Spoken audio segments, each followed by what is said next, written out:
Alright, this is my second attempt at this video. It's been a while since I made a video. And that's because so much in my life has changed over the past, month? 2 months, maybe. On the, my drug issues, everything's still the same. I'm still on methadone. And I'm planning on starting to decrease my dose a bit too. I'll talk about that more later, but I'm walking Charlie right now and we need to cross because there's a dog. So, anyways, everything else, every other aspect of my life has been really chaotic, but in a good way.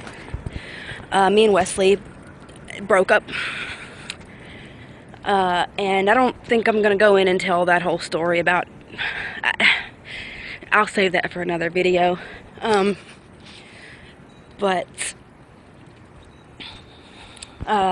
the main reason that we broke up is honestly because I kind of met somebody else. And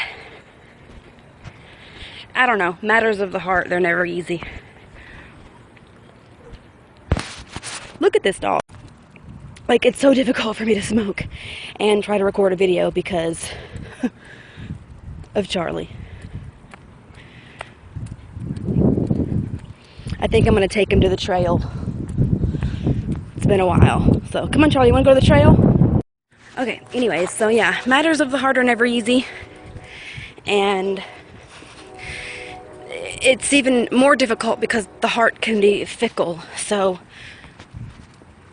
I don't know. I think that I made the right decision.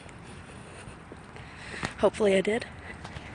Anyways, so yeah, I met somebody else, and I think that we met a long time ago, but we didn't start hanging out until a little over a month ago, maybe.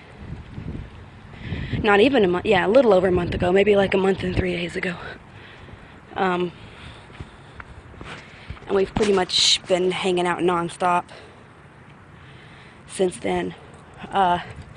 And there were a lot of factors. Fuck it, I guess I'll just go ahead and talk about everything. There are a lot of factors that went into my decision.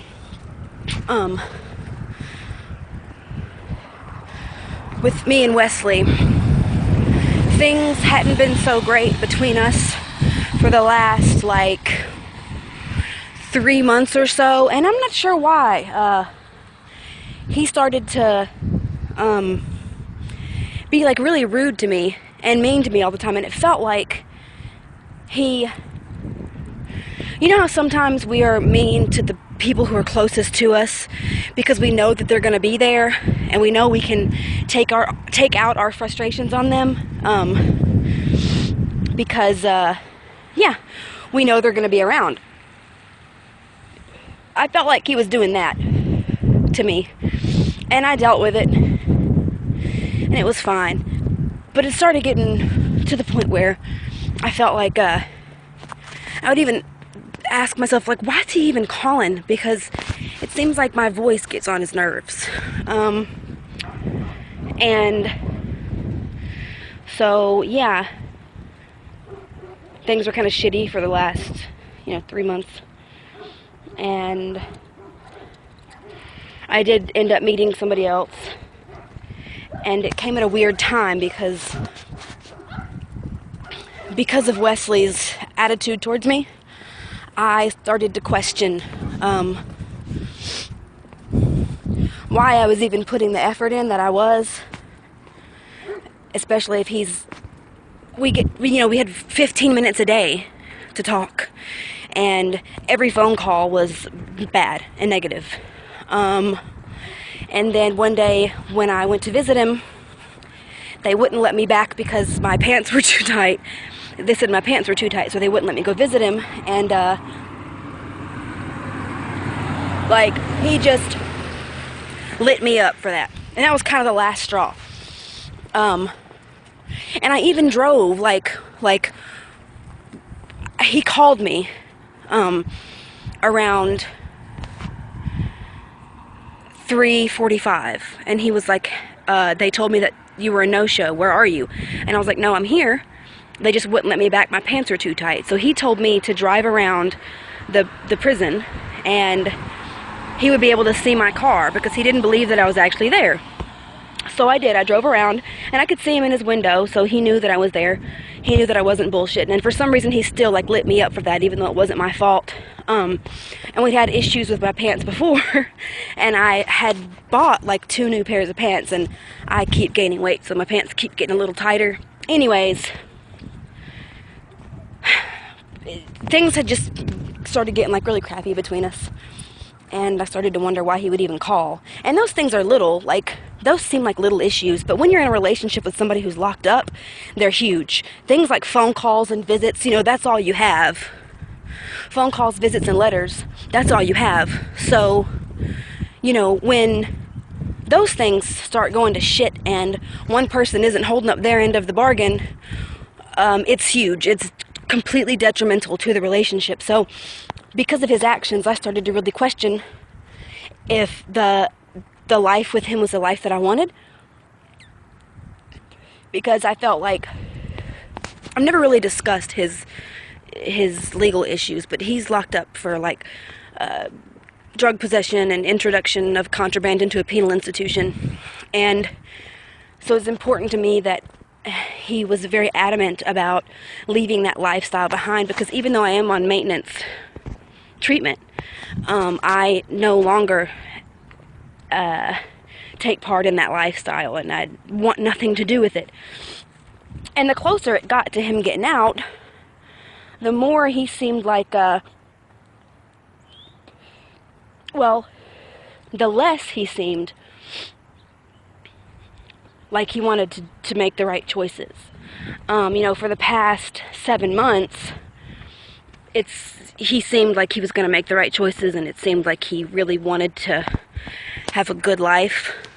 And then closer it got to him getting out, things started to change. So I started to question myself, and I started to wonder if that was really the life that I wanted. Like, do I want to struggle all the time? Like, do I want my life to be a struggle? Is that what I want? Do I want to constantly worry about this person? Do I want to wonder if he's dead? Do I want to go back to driving here and there and yonder in the middle of the night, chasing his ass, pulling him out of dope houses, making sure he's not, like, that's not what I want. Even if he did get out and started to make all of the right choices, I would still be riddled with that constant fear of him fucking up again. Because I'm sure in my recovery, I know myself, but I can't know him, and I can't know what's in his head, and so I would be riddled with fear constantly. And I just, the want and need to maintain that relationship in the face of his attitude just dwindled a lot. And yeah, around that time I met somebody else who I started spending constant time with, like all the time. And so I did the right thing and broke up with Wesley. Because I didn't want this situation where, you know, I know a couple other girls who were in relationships with guys who were locked up, and a lot of them just live their lives however they want to live it on the outside, and they actually have no sense of loyalty or faithfulness to the man that they're with. And they basically know that they can get away with whatever they want, so they do whatever they want. Their man's not around to see them, so they do whatever they want. And I'm not that way. You know, I could have continued to be with Wesley and, you know, carry on a relationship with somebody else outside, but I didn't want to do that. So I did break up with him, and I don't think he's too bent over it. He hasn't called or written. I mean, he didn't really write me. He hasn't written me a letter in 4 months. So that's another thing that's really important when you're in a relationship with somebody who's in jail, is like letters, you know. You're in jail, dude. Sit in your cell and write a fucking letter. What else do you have to do? Like, it doesn't take that much fucking effort, and he wouldn't even do that. So yeah, he hasn't written me or called. He was supposed to be out. I don't know if he is. And honestly, I am not that concerned with it. I was a little nervous at first because Wesley is like a pretty good guy. You know, aside from his drug addiction, he's a good kid. He is. And he's not dramatic, and he doesn't take part in like all the stupid fucking dramatics, like drama and shit. He's not about that. But his brother is. And so I see his brother around a lot. And so I was more nervous about running into his brother, and his brother just acting like the fucking dramatic asshole he is, even though he's way older than us and shouldn't be acting that way. But now, I don't really care anymore because this is my decision, this is what I chose to do, and I'm comfortable in that, and I really don't care what peons have to say. And I hate to use the word peons, but, you know, they shouldn't be concerned with me now because I'm no longer a part of their reality, so they can step off.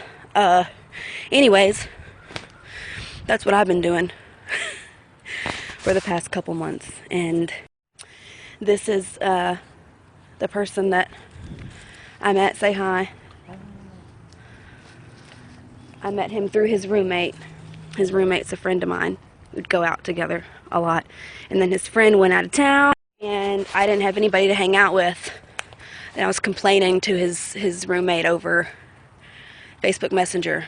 I was like, "You're gone, you're out of town, I don't have anybody to hang out with." And he said, "Text my roommate, he'll go out with you." So I did, and then I think we've been hanging out every day since then. So that's that. I've been needing to catch you guys up, even though I only have like a couple subscribers. But I know that there are like 2 or 3 of you that have been hanging with me for a long time, a really long time. So at least you guys deserve to know what's up. Yeah, I have a couple followers on YouTube that have been following me for like the past 10 years. Oh. Yeah. So, anyways, yeah.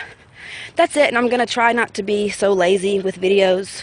And, see, I was making them every day when I was walking my first dog.